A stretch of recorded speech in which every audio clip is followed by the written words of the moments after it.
বরের কলারে ধরে কনে হঠাৎ বিয়ে করতে আসা বরকে জিজ্ঞাসা করলো, আমি আর তোমার মা যদি একসাথে পানিতে পড়ে যায় তাহলে তুমি কাকে বাঁচাবে? তখন ছেলেটি অপ্রস্তুত হয়ে ফিস ফিস করে বলল, তুমি এটা কি প্রশ্ন করছো?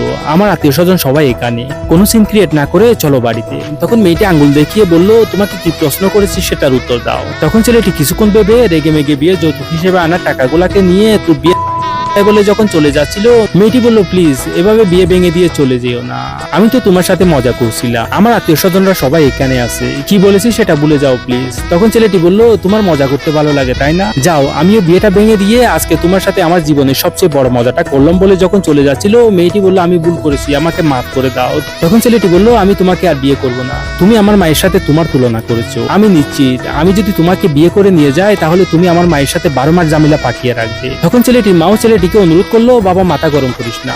তখন ছেলেটি বলল, না মা, এই বিয়েটা আমি আর করবো না বলে ছেলেটি চলে গেল বিয়ে বাড়ি ছেড়ে।